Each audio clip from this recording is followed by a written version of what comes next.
Hello, and welcome back to the channel. Today we have a very special review of a very special little knife.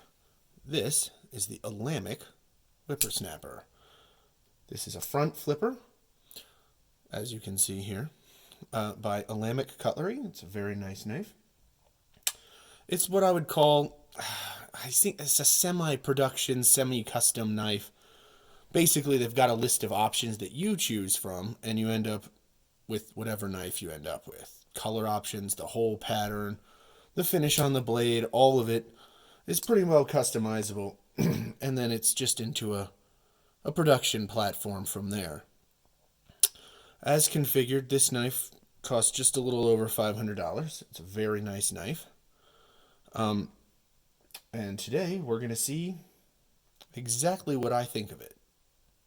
So the first thing I'd like to say about this knife is that I think it's really, really pretty. It's really hard, even in here, to really capture the light off of this thing, but it's just gorgeous. This is what they call the entropic finish. It's got this 3-hole pattern. They've even got the finish on the pivot. They've got this nice blued pivot ring here. The back spacer is finished in it. The clip is finished in it. It has the hand rubbed blade finish here. It's all just absolutely fantastic looking. I've shown this knife to a couple of my friends, including some people who aren't really knife people, and every single person I've shown it to just says it's absolutely gorgeous. They love it. It's a fantastic looking knife, and I think that's probably the thing that's most noticeable about it, and maybe my favorite thing about it is just the way it looks. The next thing I like is going to be the action. This is a front flipper knife. And in order to make a good front flipper, you have to nail the detent just right. Because if you don't get the detent right, you go to flip it and it's just going to slowly open rather than, or maybe not even open at all, or you're going to have to provide a lot of wrist action in there to get it to flip. But this, nothing. You don't need to do anything. This is the perfect flipping action. You can open it with this thumb hole here, which I'll go over a little bit more later. But that is an option as well. It does open, it does flick out like that. I'm sure you can probably Spidey flick it, but honestly, I can't because I can't get my finger in there very well. So, let's see. Nope. Try again, one more. There we go. Yeah, you can Spidey flick it. So it's doable, and, because of that, I really, really like the action on this. It doesn't exactly fall shut because the blade weighs nothing, but if you just give it a little bit of that, a little bit of flick of your hand, works every single time. It's not the heaviest blade, so of course it's not going to fall shut. If it weren't for the way this thing looks, being my favorite thing about it, I think the action probably would be. I just like it that much. The next thing I really like on here are the ergonomics. So you can hold it back here and get a nice full purchased grip on it. It does seem to work pretty well. Or you can even use the nice finger choil here, choke up a little and get even better control of the knife. And in that position, I can get all of my fingers on it perfectly. And even back here, I can still sort of get a little bit of my fourth finger mostly on there.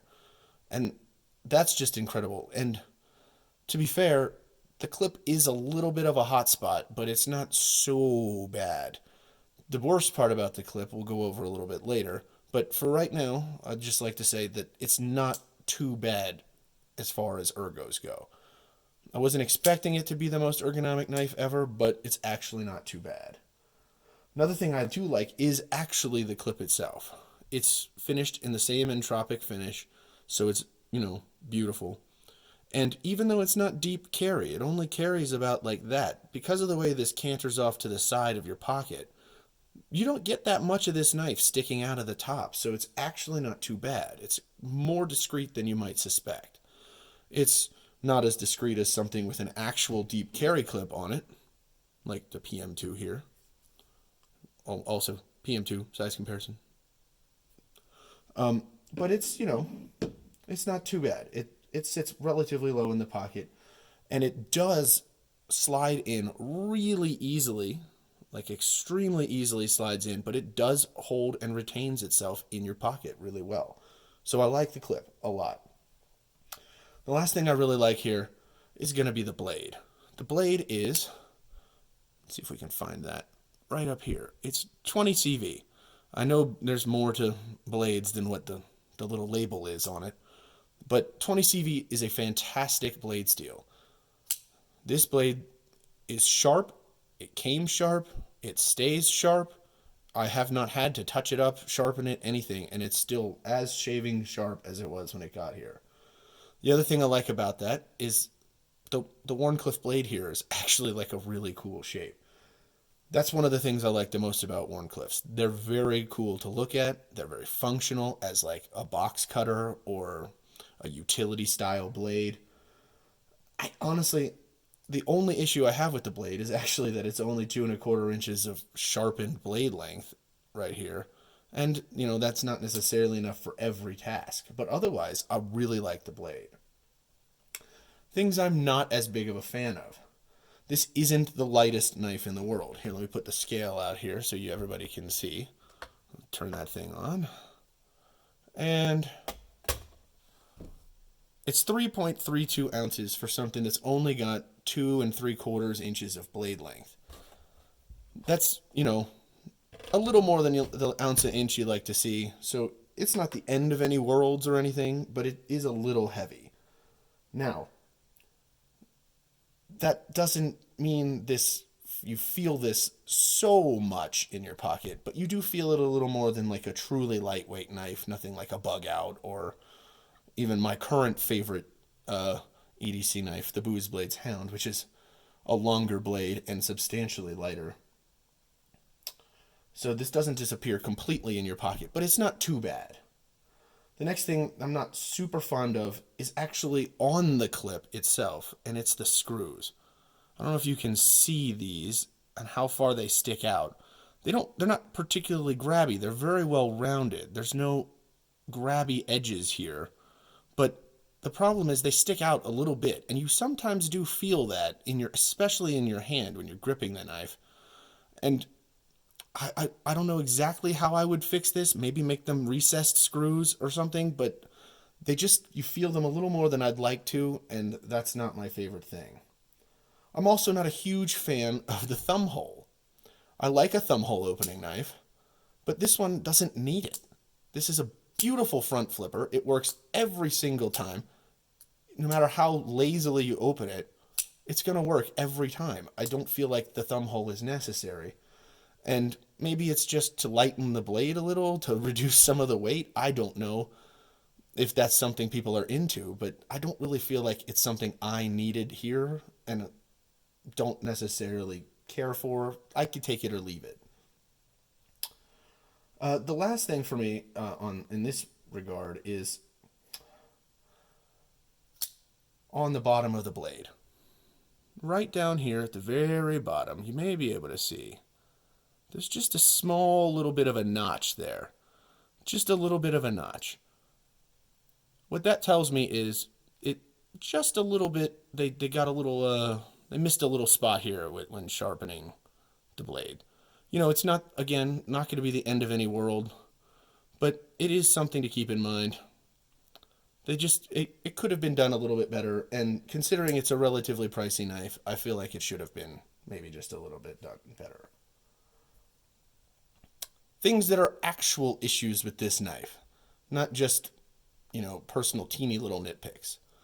You might be able to see the finish is already wearing a little. I've only had this knife in pocket for about 5 days.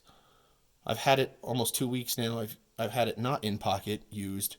I use it not in pocket for a little bit longer than that. But it's only had 5 relatively light use, relatively light carry days. And some of the finish is already wearing off. I realize that finishes are not permanent. But, unless you're buying a knife just to put it into a safe, which is not what I do, I use my knives, I'm not a big fan of the fact that the finish comes off that easily.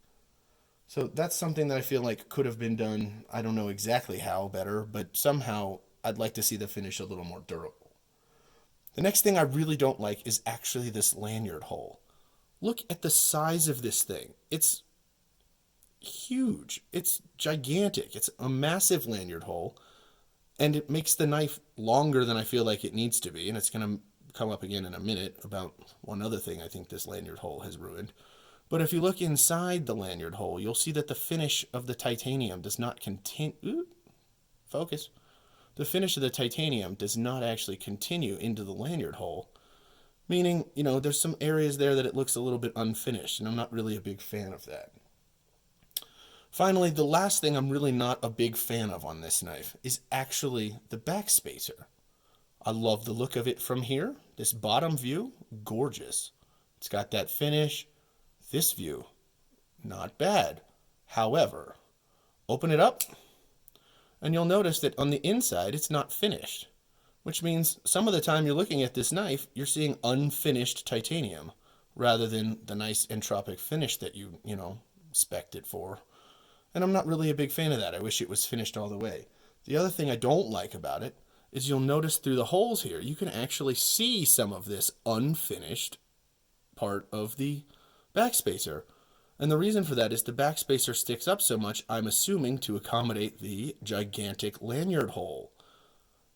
If this lanyard hole wasn't here and the backspacer could be a little bit lower down and it wouldn't be as noticeable through the speed holes here, I think it would look substantially better. I think that's an area that maybe could definitely be worked on. I'm just not a big fan of that. And I don't feel like when you want a knife that's beautiful and finished as much as this one really is, you want little issues like that poking their head in. So the final verdict here for me, and whether or not I would recommend this knife, is going to come down to a couple of things. First, are you a hard user of knives? If you are, this is maybe not the right knife for you. I think the finish on it is maybe just a little too delicate, as it would be on any finish, by the way, so not just Olamic.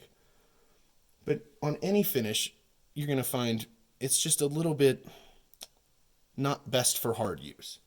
The other issue is it's really expensive for a knife. So if you're comfortable paying that kind of money for a tool that has a slightly delicate finish, I mean, by all means, buy one.